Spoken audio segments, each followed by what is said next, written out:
할렐루야, 여러분 반갑습니다. 오늘 이 시간에도 정말 크신 주님의 은혜가 여러분들의 삶 가운데 임하게 되시기를 다시 한번 더 축복합니다. 오늘 이 시간에는 Jesus is라는 말씀 제목으로 여러분들과 함께 말씀을 좀 나누기를 원합니다.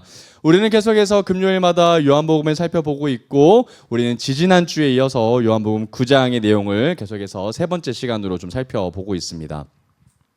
우리는 요한복음 9장의 내용을 잘 기억하는 줄 믿습니다. 예수 그리스도께서는 한 사람을 만나셨는데 그 사람은 다름 아닌 날 때부터 눈을 보지 못했던 사람이었습니다. 맹인이었던 사람이었는데 예수님께서는 그 맹인을 눈을 뜨게 하여 주셨던 것을 여러분들이 다 기억하실 겁니다. 눈을 뜨게 하여 주셨던 것보다 더 중요했던 사건은 이 사람을 둘러싼 여러 가지 논쟁이었습니다. 제자들도 이 사람에 대해서 오해했을 뿐만 아니라 심지어 바리새인들과 같은 당시에 많은 기득권들이 이 자의 기적을 보고 굉장히 의아해하며 또 많이 분쟁이 일어났던 것을 여러분들이 기억하실 겁니다. 자기들끼리도 이 의견에 대해서 동일한 의견을 가지지 못하고 서로 자신의 말이 맞다, 당신의 말이 맞다라고 막 싸웠던 현장도 여러분들이 기억하실 겁니다. 도대체 이 사람이 나았던 것이 어떻게 낫게 됐는지, 또 심지어 진짜 이 사람이 예수님이신가, 하나님이 보내신 사람인가에 대해서도 정말 극렬하게 논쟁이 오고 갔습니다. 그래서 우리 지지난주 말씀을 좀 돌이켜보면 이 사람에 대해서 대화를 하다가 너무나도 이 당국자들이 화가 나서 누구를 찾아갔죠? 이 맹인의 부모님을 찾아가서 정말 이 맹인이 날 때부터 난 맹인이었는지 아니면 쇼를 하는 건지 그 의중을 물어보기 위해서 진상을 밝히기 위해서 그렇게까지 이 당국자들이 돌아다녔던 것을 여러분들이 좀 기억하실 겁니다. 왜 자꾸 여러분 이 사안을 두고 사람들이 계속해서 이것에 대해서 좀 민감하게 반응했습니까? 사람이 눈을 떴던 이 기적과 오병이어의 기적과 다른 점이 뭐가 있습니까? 말씀 때문에 그렇죠? 여러분들이 기억하시는 것처럼 우리 말씀 한번 찾아가 보도록 하겠습니다. 우리 이사야서 35장 4절에서 5절까지 말씀입니다. 맹인이 눈을 뜬 이 사건이 다른 여타 사건들과는 정말 다른 의미를 가지고 있는 이유는 바로 구약 성경에서 언급되어져 있는 바로 예언 때문이라는 겁니다. 그래서 이 맹인이 눈을 떴던 이 사건을 둘러싼 많은 논쟁들이 지금 일어나고 있기 때문이라는 거예요. 한번 그러면 이사야 말씀 35장 4절에서 5절까지 다시 한번 더 우리 보도록 하겠습니다.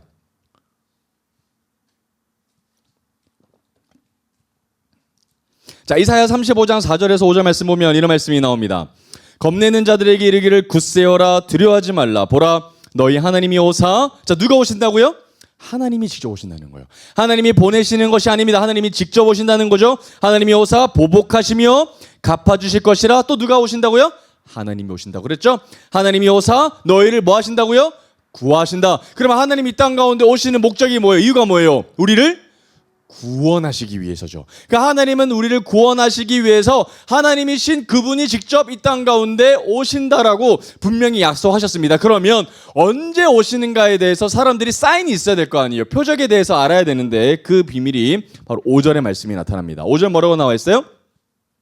그때에 맹인의 눈이 밝을 것이며 못 듣는 사람의 귀가 열릴 것이다. 여러분 그때면 어떤 때입니까? 하나님이 직접 이 땅 가운데 오셔서 우리를 구원해 주시는 그때라는 겁니다. 자, 맹인의 눈이 떠지는 때가 바로 언제입니까? 요한복음 9장이죠. 자, 마찬가지로 못 듣는 사람의 귀가 열리는 때는 마가복음의 7장 보면은 에바다 하면서 열리는 사건이 있습니다. 각각의 그때의 사건에 하나님께서 이 땅 가운데 오셨음을 발견하는 정말 중요한 표적과도 같은 사건이 바로 맹인이 눈을 뜨는 사건, 못 듣는 벙어리가 귀가 열리는 사건이라는 겁니다. 그때에는 하나님이 이 땅 가운데 우리를 위해서, 우리를 구원하시기 위해서 오셨다라고 깨달을 수 있는 증거라는 겁니다. 맹인이 눈을 뜨게 되는 그날에는 말입니다. 그러니 요한복음 9장에서 오병이와 같은 사건이 아니라 맹인이 눈을 떴기 때문에 이때부터 사람들은 누가 왔다라고 소문이 돌기 시작하는 거예요. 하나님이 이 땅 가운데 오셨다. 왜 오셨다는 거예요? 우리를 구원하시기 위해서 이 땅 가운데 오셨을지도 몰라. 이런 이야기가 지금 아주 뜨거운 감자가 됐다라는 겁니다. 그러면 이제 이 땅 가운데 맹인을 위해서 눈을 뜨게 한 바로 그 예수님이 누구이실 것 같은 생각이 드는 거예요? 바로 하나님이시라는 거예요. 그러니까 하나님의 천사가 오신 것이 아니라 직접 그분은 하나님이실지도 모른다라는 생각이 이제 그 맹인을 둘러싼 사람들의 생각이 됐다라는 겁니다. 그럼 여러분 얼마나 흥분이 됐겠어요. 이 사람이 눈을 뜬 것을 통해서 다름 아닌 하나님이 이 땅 가운데 오셨을지도 모른다라는 생각 때문에 사람들이 얼마나 흥분이 됐겠습니까? 그러면 이제 하나님이 이 땅 가운데 오셨다면 이젠 더 이상 우리가 로마의 압제로부터 벗어나서 다윗과 같은 위대한 왕조가 다시 한 번 더 우리에게 구원의 방패로 오실 것이라는 생각이 들기 시작했을 겁니다. 자, 그런데 문제는 뭐냐면 여러분, 이 맹인이 눈을 떴던 날이 언제였죠? 안식일이었어요.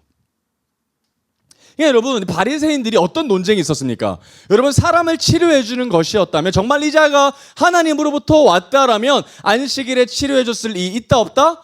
없다라고 논증을 했습니다. 그러나 하나님께서는 안식일을 하나님께서 이미 논쟁을 정리해 놓으셨던 바가 있습니다. 언제였죠?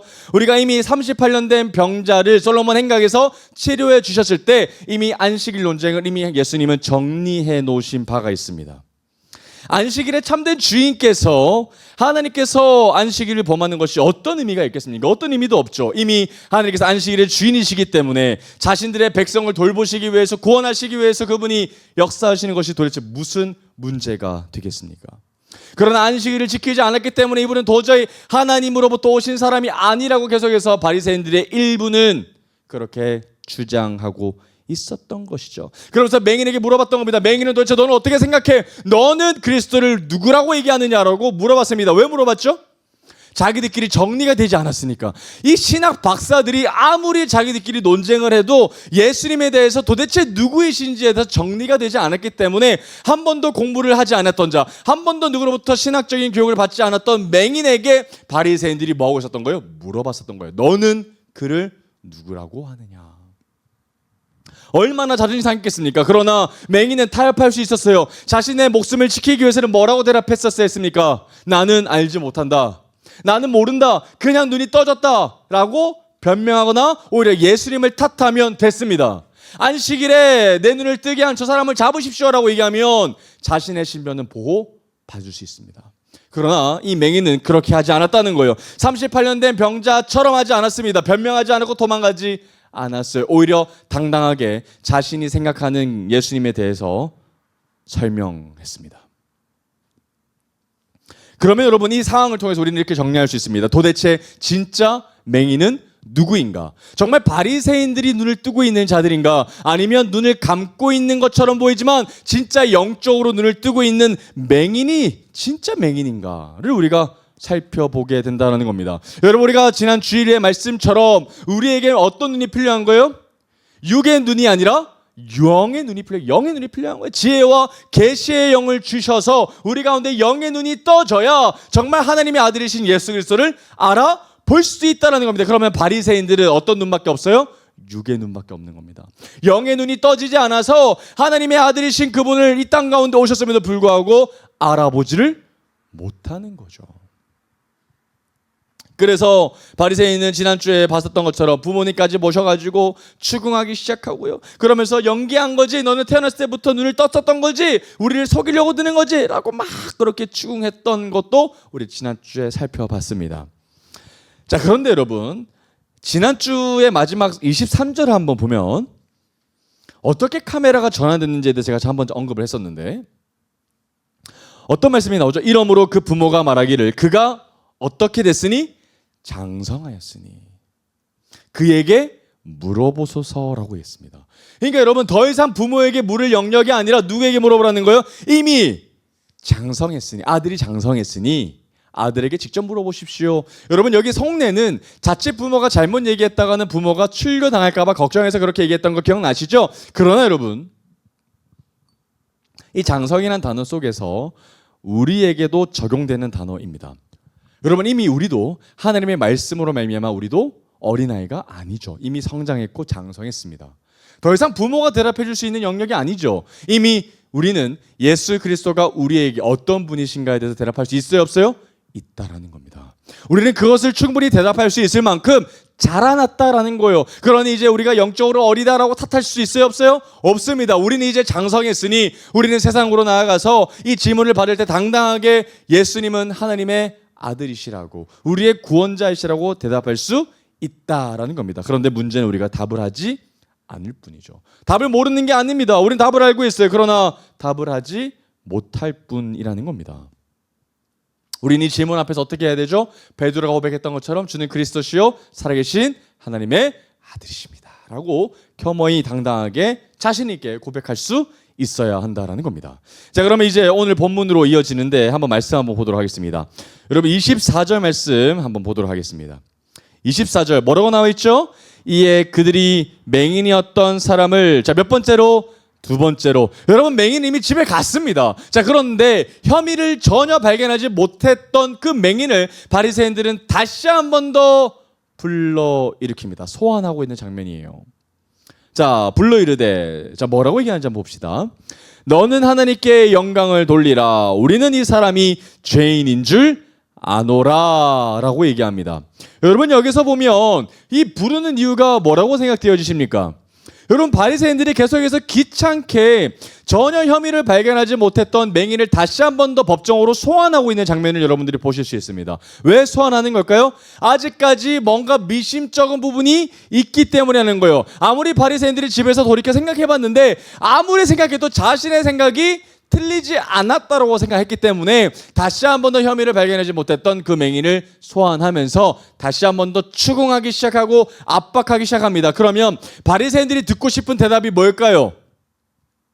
예수라고 하는 청년은 그냥 청년일 뿐이다. 하나님이 보내신 선지자가 아니다. 하나님으로부터 온 사람이 아니다. 하나님의 아들은 더더욱 아니다. 그는 평범한 사람이다. 오히려 안식일을 범했기 때문에 재판에 넘겨져야 하는 사람이다 라고 듣고 싶었다라는 겁니다. 그래서 소환하는 거예요. 그런데 여러분, 바리새인들이 얼마나 구차한지 한번 볼까요?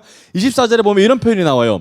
너는 하나님께 영광을 돌리라. 여러분, 이 표현이 어떤 표현일까요? 법정에 서면요, 증인석에 설 때 증인하기 전에 뭐라고 얘기합니까? 증인 선서를 합니다. 거짓 선언을 하지 않도록. 그리고 혹시나 거짓말을 했을 때 증인 위증죄로 처벌받겠다라고 다짐하면서 선포하면서 시작합니다. 그때부터 증인석에서 설 수 있는데, 마찬가지로 바리새인은 어떻게 얘기하냐면 증인 선포 얘기하는 겁니다. 그러면서 너 하나님 앞에 서 있는 거야. 만약에 너 거짓말하면 진짜 하나님 앞에 죽을 수 있어 라고 지금 뭐하고 있는 거예요? 겁박하고 있는 거예요.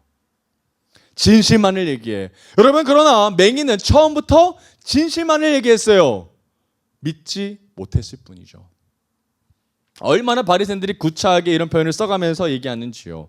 그러면서 이런 표현을 씁니다. 여러분, 재판장이 증인을 소환해놓고 벌써 재판의 결과에 대해서 재판장 생각을 이미 얘기하고 있습니다. 뭐라고 얘기합니까? 우리는 이 사람이 죄인인 줄 안다. 여러분, 판결이 일어나기도 전에 재판석에 있는, 재판정에 있는 그 재판장이 이렇게 얘기하는 겁니다. 땅땅하기도 전에, 자, 여러분, 이 피고는 죄인인 줄 다 알고 있습니다. 형벌 받을 겁니다. 사형될 겁니다. 라고 시작한다면 여러분, 변호사가 무슨 변호를 하겠습니까? 이미 다 깔려져 있는 판 가운데 흘러가는 거 아니겠습니까? 얼마나 그러니까 바리새인이 예수 그리스도가 죄인인지에 대해서 부단히 노력하고 있다는 사실을 발견하게 됩니다. 그러나 여러분, 진짜 죄인은 누굽니까? 아무런 죄가 없는 예수 그리스도를 죄이 있다라고 말하는 바리새인이 진짜 죄인이라는 거죠. 자, 그러면 여러분들이 맹인이라고 생각해 보십시오. 이미 재판석에 갔으니 지금 여러분 분위기가 이상합니다. 이미 자기들끼리 얘기가 다 됐고 나를 겁박하고 있고 이 혀를 잘못 한번 놀리면 나는 목이 달아날지도 모릅니다. 얼마나 공포스럽고 두려웠겠어요. 그러면 이 맹인이 할 수 있는 선택지는 두 가지입니다. 첫 번째, 그대로 소신껏 자기가 본대로 증언하는 것과 두 번째, 지금이라도 타협하는 방법이 있죠. 정말 여러분, 이 맹인은 절체절명의 위기 가운데 섰다라는 겁니다. 진실만을 답하라고 그렇게 사역하라고 압박받고 있다라는 거예요. 자, 그때 대놓고 위증하라라고 얘기하는 이 거짓 판사로부터 이 맹인이 뭐라고 얘기하는지를 한번 보도록 합시다. 25절 말씀입니다. 자, 맹인이 대답합니다. 눈뜬 맹인이죠. 대답하되 그가 죄인인지 내가 알지 못하나. 자, 예수님이 계속해서 죄인이라고 얘기하는 거죠, 바리새인들이. 그러나 맹인은 이렇게 대답합니다. 아, 글쎄, 나는 그 사람이 죄인인지 의인인지 죄가 있는지 죄가 없는지는 내가 판단할 영역은 아닌데 이렇게 얘기하는 거예요. 나는 모르겠다. 여러분, 이 맹인은 아주 지혜롭게 답변하고 있습니다. 여러분, 무죄를 선언하지 않아요. 여러분, 이 맹인이 만약에 이 내가 봤을 때 예수님은 죄가 없어 이렇게 얘기했다면 맹인의 답변은 완벽하지 않습니다. 왜냐하면 맹인이 참 잘 답변했는데, 여러분, 예수님에게 이 바리새인들이 아무리 죄인이라고 얘기를 한들 죄인이 됩니까? 안 됩니다. 반대로 이 맹인이 아무리 예수님을 죄 없다라고 얘기한다고 하더라도 죄가 없게 되는 겁니까? 거기에 영향받지 않는다는 거예요. 그럼 여러분, 정리하자면 사람들의 판결과 생각에 의해서 예수님이 무죄가 되고 유죄가 되는 거예요, 안 되는 거예요? 영향받지 않는다는 거예요. 사람들의 생각과 판결에 상관없이 예수님은 뭐하다? 하나님이시라는 거예요. 우리의 판단의 영역이 아니라는 거예요. 여러분, 맹인 아주 지혜롭게 대답하고 있습니다. 그러나 바리새인들이 계속해서 예수님을 뭐하고 있어요? 판단하고 있어요. 하나님의 아들이신가 아니신가에 대해서 계속해서 잣대를 기준으로 세우며 판단하고 있다는 겁니다. 그러나 맹인은 판단하지 않아요. 왜냐하면 그는 판단의 영역에 서 있을 수 없는 자이기 때문입니다. 여러분, 우리도 마찬가지죠. 여러분, 세상 사람들이 아무리 예수님을 부정해도 예수님이 부정되어집니까? 안 됩니다. 우리의 태도에 따라서 우리의 믿음과 별개로 그분은 여전히 하나님이시며, 그분은 하나님의 아들이시며 만왕의 왕이시며 이 땅의 통치자이시고, 그분의 독생자 아들로 이 땅 가운데 오셨다는 사실은 조금도 변함이 없다라는 사실이라는 거예요. 이 맹인이 참 지혜롭게 대답하고 있죠. 그런데 여러분, 이 맹인이 뭐라고 대답하는지 보십시오. 자, 내가 알지 못합니다. 내가 판단할 수 없습니다. 내가 판단 영역이 아닙니다. 그런데 한 가지는 안다는 거예요. 내가 다른 건 잘 모르겠는데 한 가지는 명확하게 안다. 그게 뭐냐? 자, 뭐라고 얘기하는 거예요? 뭘 알아요? 내가 맹인으로 있다가 지금 보는 그것이니다. 이게 무슨 말이에요? 내가 이전에는 맹인이었는데, 내가 태어났을 때부터 맹인이었는데 지금 내가 눈을 떴다는 이 사실만큼은 내가 부정할 수 없다. 내가 눈을 떴다는 이 사실만큼 내가 명확하게 안다. 이렇게 지금 증언하고 있다는 겁니다. 그러면 뭐가 사실이 되는 거예요? 뭘 증언한 거예요? 이 자가 예수님이 내 눈을 뜨게 했다는 사실에는 확실히 증언한 겁니다. 맹인이. 여러분, 이 바리새인이 얼마나 화가 났겠습니까? 부정해야 되는데, 죄인이라고 얘기해야 되는데, 쇼라고 얘기해야 되는데 끊임없이 맹인이 확고 얘기합니다. 다른 건 모르겠고 내가 눈을 떴다는 사실은 조금도 변함이 없어. 예수님이 내 눈을 뜨게 하셨다는 사실에는 조금도 변함이 없어. 나는 부정할 수 없습니다. 당신들이 심지어 나를 죽인다고 할지라도 나는 눈을 떴습니다. 나는 이제 봅니다라고 당당하게 바리새인들 앞에서, 법정 앞에서 그렇게 얘기했다는 거예요. 여러분, 지금 내가 본다라고 얘기하는데, 여러분, 이 단순히 본다라는 말은 내가 단순히 이 지금 눈이 떠졌다라는 의미보다 훨씬 더 큰 이야기를 하고 있습니다. 아까 어떤 말씀을 가지고 오는 걸까요? 이사야 말씀입니다. 내가 눈을 떴다라는 말은 이제 누가 왔다는 거예요? 하나님이 왔다라는 말이거든요. 약속의 예언이 나를 통해 성취가 되어졌다. 내가 바로 그 사인으로 나타났다. 예수님이 이 땅 가운데 오심으로 말미암아 하나님이 오셨다라는 이야기가 되는 겁니다. 그러면 이제껏 나는 맹인이었는데 난 이제 볼 수 있어. 그러면 구약에 오랫동안 있었던 그 이사야 말씀이 이제 드디어 성취가 된 거야. 그러면 예수님은 하나님이시고 하나님이 직접 오셔서 우리를 구원하시기 위해서 오신 분이 바로 그분 아니겠어? 라고 지금 맹인이 얘기하고 있는 겁니다. 놀라운 고백이죠. 어떻게 맹인은 그런 고백을 할 수 있었을까요? 너희들이 믿든지 믿지 않든지 그분은 하나님의 아들이시고 그분은 이사야 말씀에 예언된 그분이시라고 어떻게 그렇게 목숨을 걸고 당당하게 이야기할 수 있었을까요? 26절 보겠습니다. 자, 그들이 이르되, 자, 얼마나 지금 답답하겠습니까, 바리새인들이. 자, 그 사람이 내게 무엇을 하였느냐? 어떻게 내 눈을 뜨게 하였느냐? 여러분, 이제 좀 정리가 된 부분이 있습니다. 자, 어디에서는 이제 더 이상 논쟁하지 않아요? 눈을 떴다는 사실에 대해서는 논쟁하지 않습니다. 그리고 이제 어떻게 떴는가? How? 너가 눈을 떴는데 그러면 어떻게 눈을 뜬 거야? 뭐 마술을 일으킨 거야? 마법을 일으킨 거야? 아니면 효과가 있었던 어떤 한의학이 있었어? 어떤 약재료가 있었어? 이렇게 현실적으로 그 방법에 대해서 따지려고 두고 있습니다. 왜 이렇게 하는 걸까요? 기적이 아니라는 사실을 증명하기 위해서죠. 하나님의 아들이 기적으로 초자연적인 역사로 이 사람의 눈을 뜨게 한 것이 아니라 어떤 현실적인 방법, 과학적인 방법, 그리고 약재료를 통해서 눈을 뜬 것이 아닌가. 예수님께서 그 약재료를 비밀을 알아서 단순히 그렇게 했던 것이 아닌가에 대해서 바리새인들은 파고들기 시작했다는 겁니다. 끝까지 뭐 하고 싶은 거예요? 안 믿고 싶은 거예요. 끝까지 부정하고 싶은 거죠. 예수님이 하나님의 아들이 아니라는 사실을 증명하고 싶다는 거예요. 27절입니다.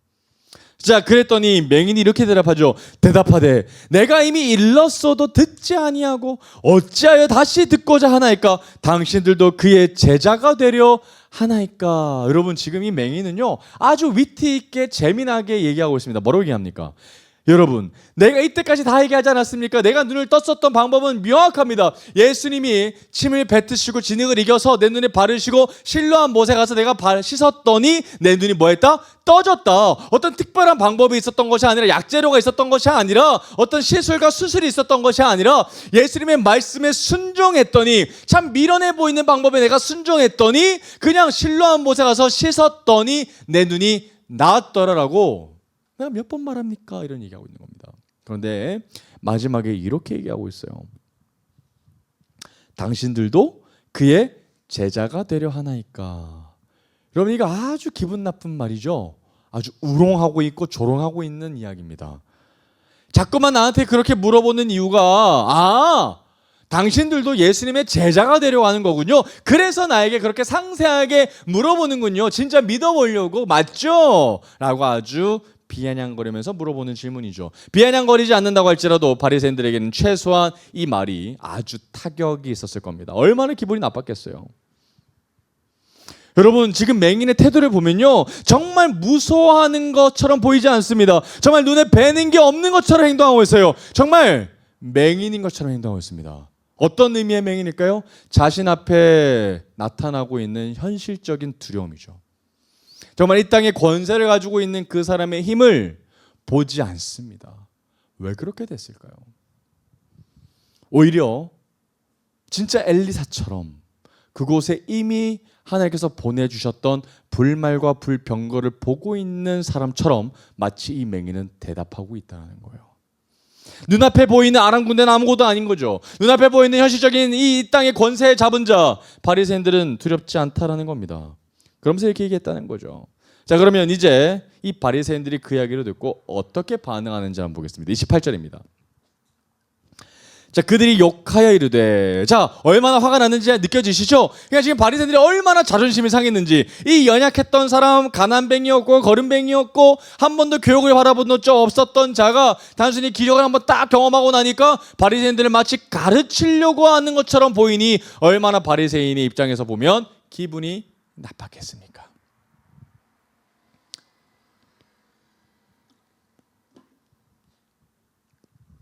28절 보면 이런 말이 나옵니다. 그들이 욕하여 이르되 너는 그의 제자이나 우리는 모세의 제자라. 여러분, 세상으로부터 칭찬받았어요. 그죠? 맹인이 어떻게 칭찬받습니까? 너는 예수쟁이다 라는 이야기를 들었어요. 너는 예수님의 제자다 얘기했어요. 세상으로부터 말이죠. 바리새인으로부터 맹인은 그런 축복을 받았습니다. 놀랍죠? 그런데 바리새인은 선을 다 긋습니다. 너는 그의 제자인데 우리는 그의 제자가 아니야. 무슨 소리야? 하면서 누구의 제자라고 얘기하고 있습니까? 우리는 모세의 제자다라고 얘기하고 있습니다. 여러분, 왜 여기서 모세가 나왔을까요? 여러분, 모세만큼 하나님의 영광을 본 사람이 없기 때문이거든요. 그래서 여러분, 아브라함과 모세는 특별히 유대 민족이 가장 존경하는 두 인물입니다. 그런데 모세는 특히나 하나님의 등을 봤을 만큼 누구만큼 친밀했던 사람이라는 것을 우리 출애굽기를 통해서 다 이미 살펴본 바가 있죠.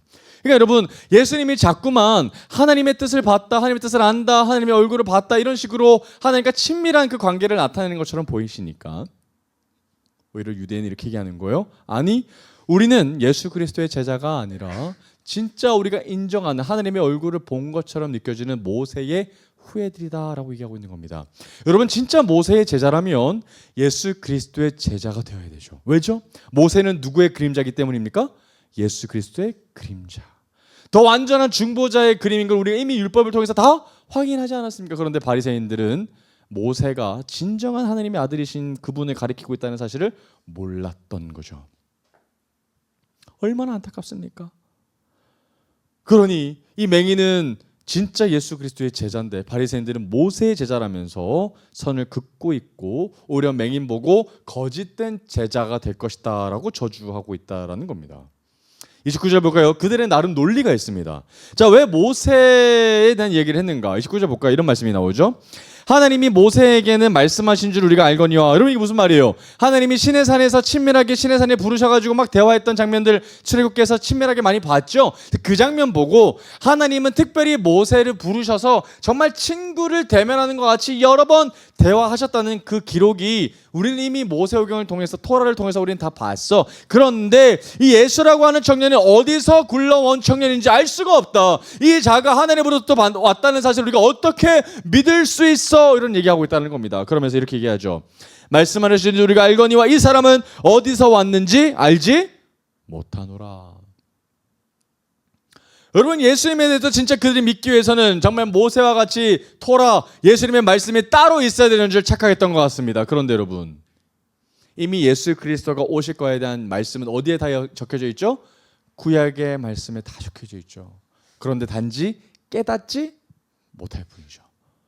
이미 구약에서 예수 그리스도가 오실 것이다. 하나님께서 우리에게 엘리야를 보내주실 것이라는 그 수많은 이야기들, 하나님께서 보내시는 그 엄청난 메시아 예언의 말씀들을 그들은 알지 못하고 깨닫지 못했다라는 겁니다. 그러니 예수님께서 이 땅 가운데 오셔도 전혀 알지 못한다는 거예요. 예수님이 이 땅 가운데 오시지만 그들은 예수님을 영접하지 못할 망정 오히려 예수님을 십자가에 못 박는 것까지 하고 있다라는 겁니다. 얼마나 마음이 아픕니까? 오늘 말씀을 보면 여러분 정말 예수님을 알아보는 사람들이 있고 알아보지 못하는 사람들이 있다는 것을 좀 발견하게 됩니다.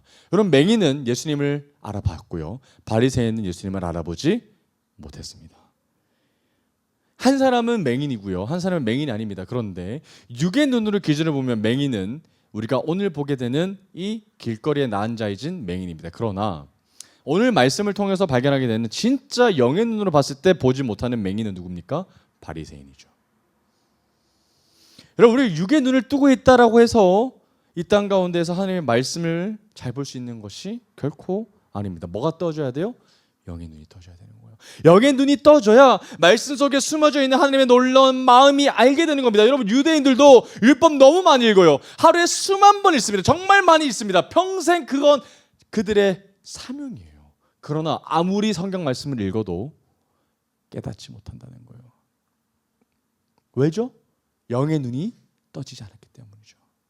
지금도 그들은 모세경을 읽으면서 여전히 새로운 메시아를 기대하고 있습니다. 메시아를 기다리고 있어요.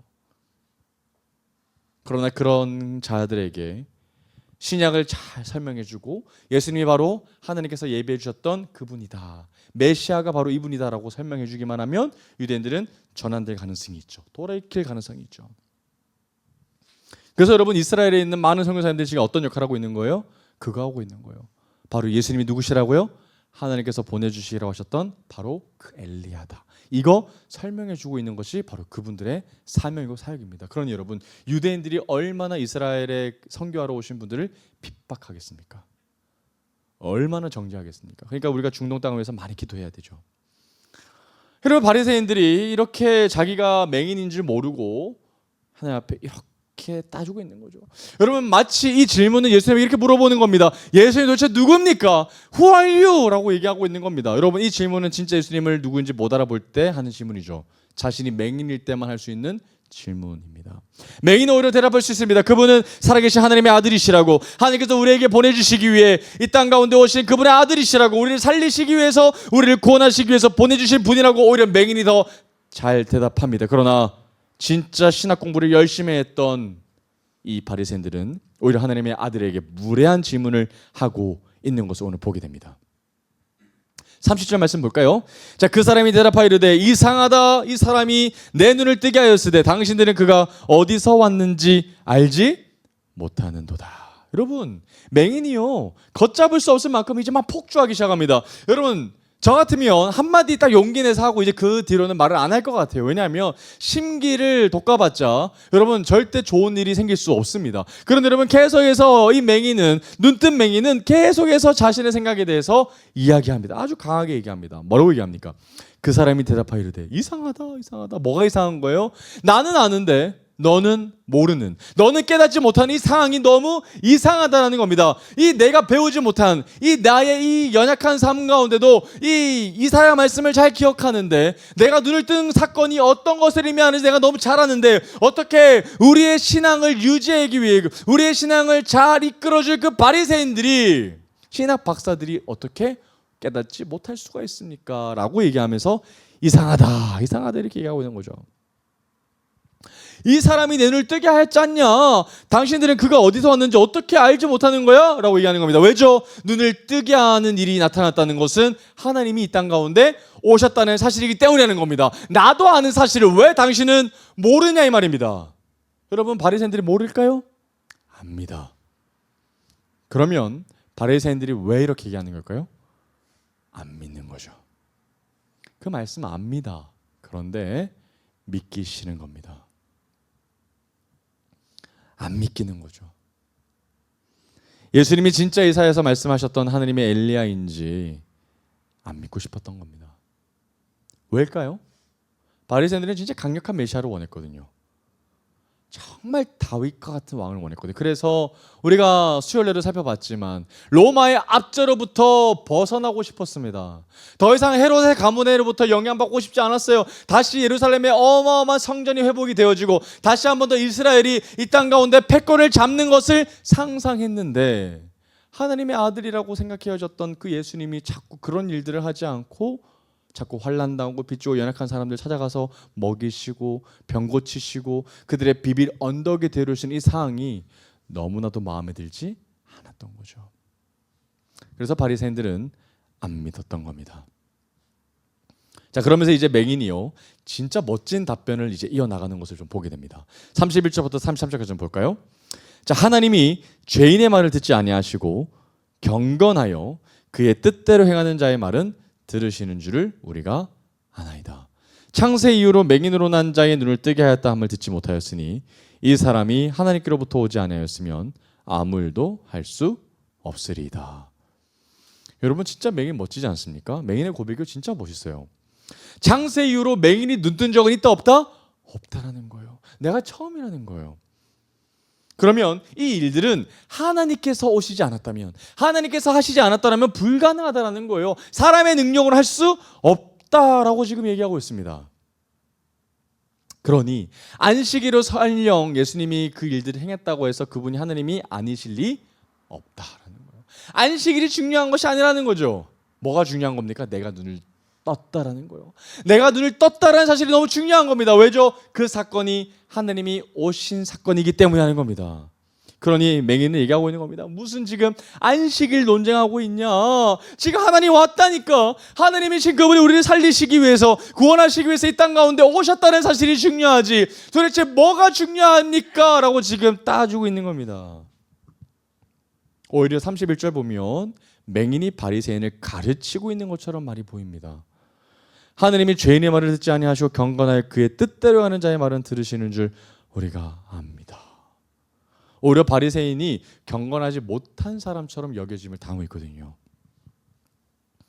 그러니까 맹인이 이렇게 대답하는 겁니다. 예수님은 하나님이시다. Jesus is God.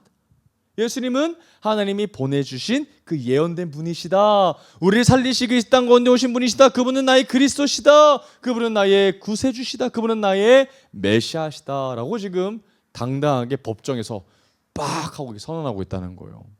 세상 앞에서 선언하고 있는 거 아닙니까? 얼마나 멋있어요. 눈앞에 당장 보여져 있는 그 재판장으로 서 있는 바리새인들 앞에서도 하나도 기가 죽지 않고 당당히 얘기했다는 겁니다. 내가 고백하지 않더라도 그분은 여전히 예수님이신 거 아닙니까? 그러나 내가 고백하는 순간 그분은 나의 예수님이 된다라는 거예요. 내가 고백하지 않더라도 그분은 여전히 하나님이십니다만, 내가 내 입을 통해서 입을 열어서 주님을 고백할 때 그분은 나의 아버지가 되어 주신다라는 거예요. 34절 보겠습니다. 오늘 마지막 절입니다. 자, 그들이 대답하여 이르되 네가 온전히 죄 가운데서 나서 우리를 가르치느냐 하고 이에 쫓아내어 보내니라. 여러분, 다행히도 바리새인들이 너무 화가 납니다만 죽이지는 않아요. 그 자리에서 처형하지는 않습니다. 그러나 어떻게 합니까? 더 이상 그의 말을 듣기 싫어서 쫓아내보냅니다. 왜죠? 계속해서 얘기하는데 어떤 이야기만 하는 거예요? 하나님께서 기뻐하시는 이야기만 계속하거든요. 어떻게 너희들을 알아듣지 못하냐? 어떻게 이 사건을 두고서는 깨닫지 못합니까? 오히려 바리새인이 더 먼저 깨달아야 되는 거 아닙니까? 라고 계속해서 그들의 자존심을 긁는 이야기를 하니까 더 이상 그 이야기를 들을 수 없어서 이 회당에서 그를 쫓아내고 마는 모습을 우리가 보게 됩니다. 여러분, 맹인은요 두려웠을 겁니다. 심지어 부모는 실제로 두려워했어요. 뭐 할까봐요? 출교당할까봐.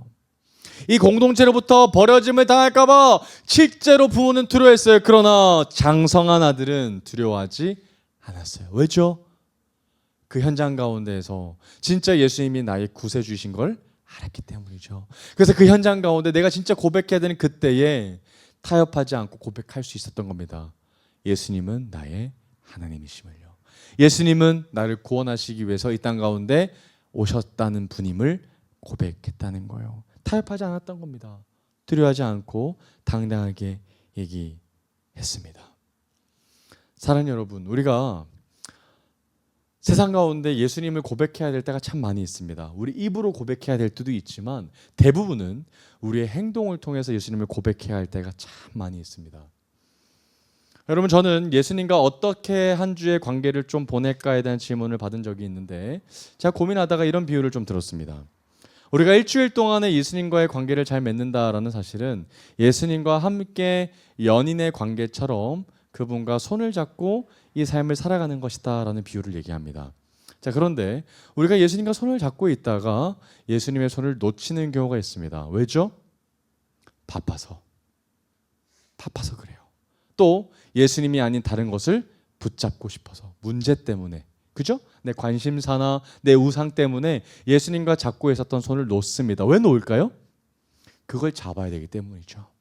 자, 그러면 예수님께서 내 손을 잡고 계시다가 내가 뿌리칠 때 예수님의 마음이 어떠실까요? 얼마나 마음이 아프시겠어요? 그렇게 우상의 손을 막 잡고 돌아다니다가 우리가 우연찮게 예수님을 길거리에서 만났다라고 가정해 봅시다. 그럼 우리가 어떻게 해야 됩니까? 빨리 퍼뜩 손을 놓고 어떻게 해야 돼요? 예수님의 손을 빨리 잡아야 되는데 우상이 우리에게 물어보죠. 야, 너 저 사람 알아? 그때 우리가 뭐라고 대답해야 됩니까? 손을 빨리 뿌리치고 예수님하고 달려가야 되는데 우리는 때론 어떻게 얘기합니까? 모르는 사람이야 라고 많이 얘기합니다. 여러분, 이 장면들은 드라마나 영화에서 참 많이 보이는 바람둥이의 모습이죠. 우상 숭배자들의 모습이 딱 이와 같거든요. 근데 여러분, 그때 어떻게 해야 되는 거예요? 빨리 손을 내려놓고 우리의 손을 잡길 원하시는 그 예수님의 손을 잡아야 하지 않겠습니까? 여러분, 우리의 삶 가운데를 돌이켜보면 끊임없이 타협하자는 목소리의 그 유혹이 들려올 겁니다. 여러분들의 삶을 분주하게 만들 거고요. 여러분들의 우상을 만들어 줄 거고요. 또 문제 앞에서 걱정과 근심과 두려움 앞에서 넘어지게 만들 겁니다. 그러나 그때 걱정의 손을 붙잡으면 안 됩니다. 문제를 바라보면서 두려움을 잡으면 안 되죠. 뭘 붙잡아야 돼요? 예수님 손 붙잡아야 돼요. 왜입니까? 우리에게는 여전히 영의 눈으로 보게 하실 거기 때문에 그렇다는 거예요. 아무리 어려운 상황 가운데 있을지라도, 아무리 우상이 나의 삶 가운데 지배하는 연약한 삶 가운데 있을지라도 이미 하나님께서 우리를 지키시기 위해서 불말과 불병거들을 보내주셨기 때문에 우리는 그 연약한 상황 가운데서 뭘 볼 수 있는 거예요? 예수님을 바라볼 수 있고 우리의 손을 예수님에게 드릴 수 있게 된다는 겁니다. 사랑하는 여러분, 기억하십시오. 주님께 받은 이 우리의 모든 은혜는 이 땅 가운데서 우리가 누리라고 주신 것도 있지만 궁극적으로 우리에게 주신 그 은혜는 하나님과 더욱더 친밀을 하기 위해서 하나님께서 우리에게 주신 은혜의 목적이라는 것을 꼭 기억하십시오. 은혜 때문에 여러분 멀어져서는 안 됩니다. 오히려 하나님께서 주신 그 은혜로 말미암아, 그 사랑하심으로 말미암아 더 하나님과 깊은 관계의 풍성함을 누려야만 한다는 것을 꼭 기억하시기를 주님으로 축복합니다. 정말 여러분, 이 땅 가운데에서 여러분들이 끊임없이 도전받는 예수님이 누구셔?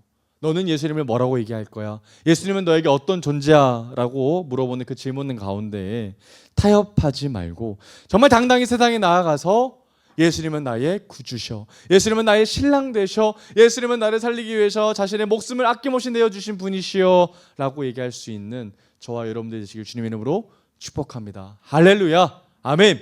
여러분, 축복합니다의 영어가 뭐죠?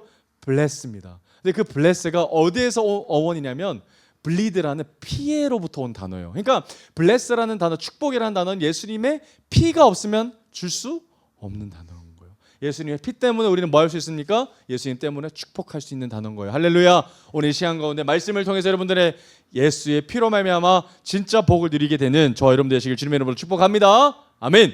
오늘 이 시간 다시 한 번 더 우리 찬양하면서 우리 하나님 앞에 나아가도록 합시다.